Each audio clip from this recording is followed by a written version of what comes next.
Hello दोस्तों, welcome to fundamental trader. आज के इस वीडियो में मैं एक्सिस बैंक के स्टॉक को लेकर आया हूँ। और अगर आज के प्राइस एक्शन की बात करें तो आज जो है कुछ प्लस 3% के अपसाइड रही। और अगर कैंडलस्टिक पैटर्न को आप देखेंगे तो एक जो है वो बुलिश कैंडल बनी है और जो प्रीवियस डे की हाई थी उसके ऊपर ही क्लोजिंग दिया है इसने, तो एक बुलिश मोमेंटम बता रही है यहाँ पे। और काफ़ी दिन के बाद जो है एक्सिस बैंक के अंदर जो है एक बुलिश मोमेंटम बनी है। आप इतने दिनों के बाद देखिए कंटिन्यू एक फॉल आ रही थी जिस और उसके बाद कल और आज ये 2 दिन एक पुलिस कैंडल बनी है।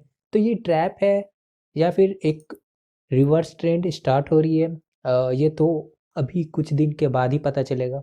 ठीक है, क्यों मैं ऐसे बोल रहा हूँ? क्योंकि आप देखिए आरबीआई की जब तक की मीटिंग नहीं आ जाती है, जब तक कि आरबीआई की एक मीटिंग जो दिसंबर में है, 2 या 3 दिन में अभी है, 4 तारीख को शायद एक मीटिंग है। तो उसमें मुझे लगता है कि मॉनेटरी पॉलिसी में कुछ चेंजेस आ सकते हैं इन्फ्लेशन को कंट्रोल करने के लिए। ठीक है, और अगर पॉलिसी में चेंजेस आते हैं तो बैंकों को सबसे ज़्यादा परेशानी हो सकती है। इसलिए बैंकों के अंदर जो है ये सबसे ज़्यादा सेलिंग प्रेशर आ रही है। एक्सिस बैंक, आईसीआईसीआई बैंक, सारे बैंकों में सेलिंग के प्रेशर है। और फिर भी क्वार्टर के जो रिजल्ट आए थे, क्यूटी के रिजल्ट जो आए थे वो काफ़ी अच्छे आए थे, लेकिन फिर भी इस तरह के सेलिंग प्रेशर है। और उसकी सिर्फ और सिर्फ ये वजह है आरबीआई की मीटिंग और मॉनेटरी पॉलिसी। क्योंकि इन्फ्लेशन जो होती है ना, ये बहुत ही बुरी चीज़ है। इन्फ्लेशन और मार्केट जो है बिल्कुल ही अपोजिट चलते हैं। ठीक है, एक दूसरे के अपोजिट चलते हैं। इन्फ्लेशन अगर इंक्रीज होगी तो मार्केट के प्राइसेस नीचे आने लगेंगे।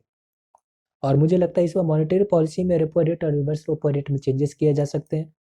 टेपरिंग की अनाउंसमेंट की जा सकती है। हो सकता है आरबीआई भी अब बॉन्ड सेलिंग करे, गवर्नमेंट की सिक्योरिटी सेलिंग करे। तो मुझे लगता है मिड दिसंबर, जो 15 और 20 दिसंबर के बाद ही मुझे लगता है कि एक बुलिश मोमेंटम बन सकती है इसके अंदर। तो एक्सिस बैंक के अंदर मैंने आप सबको बोला था कि देखो इक्विटी में होल्ड करो, अगर आप इक्विटी के ट्रेडर है तो। इक्विटी में काफ़ी लोगों ने बहुत ज़्यादा पैसा लगाया, मतलब बल्क अमाउंट में पैसा लगाया था। और ये पैसे तब लगाए थे जब इसने रिजल्ट को पोस्ट की थी, इक्विटी की जो रिजल्ट पोस्ट की थी। तो इस लेवल पे आपने पैसे लगाए थे, 830 840 के लेवल, 800 के रेंज में आप लोगों ने बाई किया था। क्योंकि बहुत ही अच्छी न्यूज़ थी, बहुत ही अच्छी रिजल्ट आए थे, तो बहुत ही बिग क्वांटिटी में काफ़ी लोगों ने बाई किया था। और मौका ही नहीं दिया इसने एग्जिट होने का। तो मैं बस यही बोलूँगा कि देखिए अगर आपने इस हद तक वेट कर लिया है तो कुछ टाइम और वेट कर लो। लॉस बुक बिल्कुल भी नहीं करना है। ठीक है, लॉस बुक बिल्कुल भी नहीं करेंगे आप लोग। और मैं आपको बस यही सजेस्ट करूँगा कि आपको होल्ड करना चाहिए, बिल्कुल भी होल्ड कीजिए। अगर आप होल्ड करेंगे, पेशेंस रखेंगे, और बहुत ही अच्छी प्राइस भी है। अगर आपने अब तक में एवरेज नहीं किया है तो इस प्राइस के लेवल पे आप एवरेज कर सकते हैं। वन टाइम एवरेज कीजिएगा एक्सिस बैंक के अंदर। तो मैंने आपको जो बताया, आरबीआई की मीटिंग इंपॉर्टेंट है। इस मीटिंग पे नज़र रखिएगा आरबीआई की क्या मॉनेटरी पॉलिसी में चेंजेस आती है या फिर नहीं आती है। और इस मीटिंग वाले दिन या फिर उसके बाद से ही मार्केट के अंदर आपको ट्रेंड में चेंजेस दिखाई दे सकते हैं। तो एक्सिस बैंक के अंदर बस मैंने आपको ये बताया कि आपको यहाँ पे होल्ड करना है। ठीक है, अगर आपने कभी एवरेज नहीं किया तो वन टाइम आप एवरेज कर सकते हैं। और इसके अंदर आपको प्रॉफिट में ही निकलना है। ठीक है, लॉस में बिल्कुल भी नहीं निकलना है, प्रॉफिट में ही निकलना है आपको। तो प्रॉफिट का वेट कीजिए। और इंडेक्स के अंदर जो इतनी ज़्यादा सेलिंग प्रेशर आ रही है, तो इंडेक्स में बिल्कुल भी इस टाइम पे कॉल को बाय मत कीजिएगा। अगर आप ऑप्शन के ट्रेडर हैं तो कॉल को बिल्कुल भी अवॉइड कीजिए।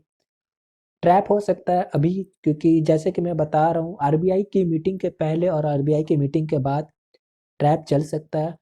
और जो ट्रेंड है वो बिल्कुल भी अभी डाउट में रहेगा, क्योंकि एक कैंडल ग्रीन बनाएंगे, 2 कैंडल बुलिश बनाएंगे, उसके बाद अचानक से एक बिग रेड कैंडल बन जाएगी, ट्रैप हो जाएंगे। तो बाय करने का तो अभी बिल्कुल भी टाइम नहीं है, एंट्री किसी भी स्टॉक में अभी नहीं है। ट्रेंड को स्टैब्लिश हो जाने दीजिए, मीटिंग हो जाने दीजिए, उसके बाद आप बाय कीजिएगा। और बहुत लोग जो है एक्सिस बैंक में हर डिप में एवरेज कर लिए थे, हर डिप में एवरेज किए थे, जिसकी वजह से कैपिटल बहुत ज़्यादा लगा पड़ा है और वो फंसे पड़े हैं, किसी और स्टॉक में बाय भी नहीं कर सकते हैं। तो ऐसी गलती आप कभी भी मत कीजिएगा। वन टाइम ही एवरेज करने का सोचिए। और ऐसे टाइम पे एवरेज कीजिए जब आपको लगे कि मार्केट यहाँ से रिवर्स हो सकता है। तो अभी के लिए बस इतना ही।